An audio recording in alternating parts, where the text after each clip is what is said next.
K.P. Swapna, Assistant Professor of Department of English. So I would like to record my lecture under video lecture capturing system.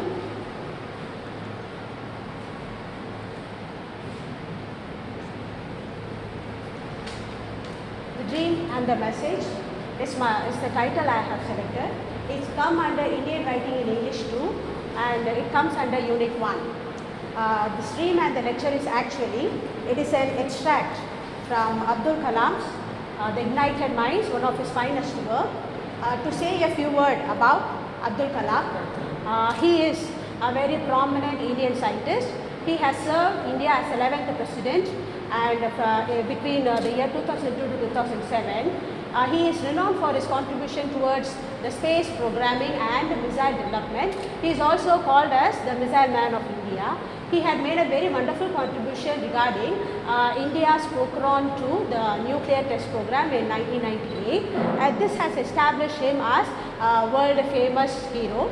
And to say about the text, the dreams and the ignited minds, it is nothing but the expression of a great mind and vision. And this particular lesson is, this particular book is divided into 9 chapters, and this dream and the message, it occurs as the first topic. And here you can see that this dream and the message can be divided into 2 subtopics. The first topic is the dream and the message that evolved as a result, and the second one is the 4 stages in man's life.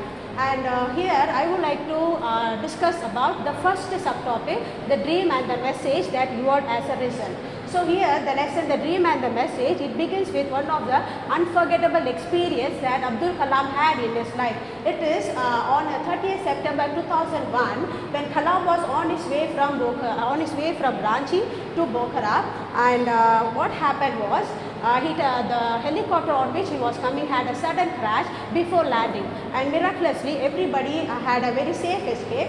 And the great thing about Abdul Kalam is, beside this, instead of this great terrible accident, he decides to go ahead with this program, and as per the idea or as per the request of the doctors, he takes a tranquilizer, and that day he slept more than the usual.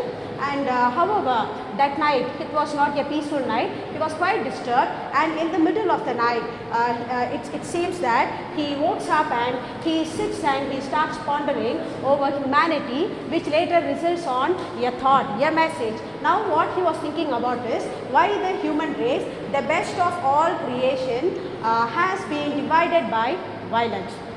Now to make it more clear, he thinks about a particular situation where he is standing in a desert, and he could see in his desert, the desert was glistened, was under the moonlight, and he could see 5 men standing in a round, and their robes were shining like anything. And he went beside this great man Ashoka, and he felt himself as dwarf in his presence. He saw this great king Ashoka. He had just returned back from a Kalinga war. He had won, he had conquered, but there was no joy in his face. He was very sad, his face was very pale, and the reason is the Kalinga war, he had obtained the victory at a very heavy cost, because it took the life of more than 3 lakhs, and equal number of them were wounded. And he saw the sky, he saw the blessing of God had filled the heaven. He looks down and he sees the grace of God is poured down, and he sees what horror he has created, and that day he regrets, as if the nature was speaking to him. He decides that day to follow Ahimsa, and Dharma was born on that particular day. There were the other 4 great people that he saw in his dream are Gandhiji, who said that we human beings are so specially created, so unique, and why not we spread whatever we have through our deeds to the humankind. And then to follow is Abraham Lincoln, the greatest American president who fought for the slavery. He says that happiness and bliss are 2 important components to make a nation happy.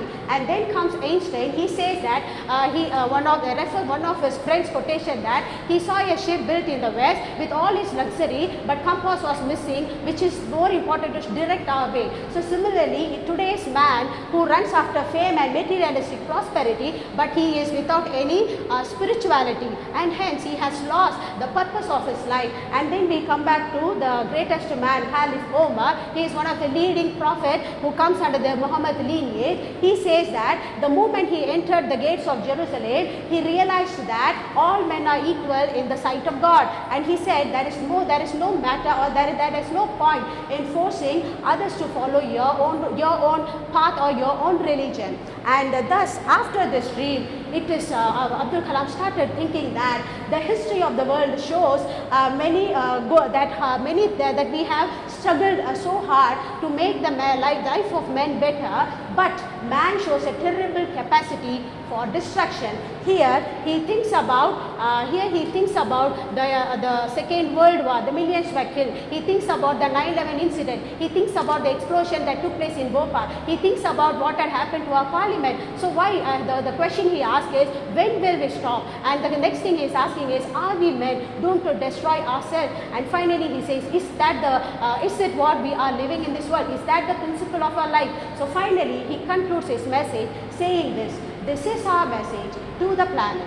Everything that we do, any doctrine that we espouse, should be for the good of humankind. So thank you.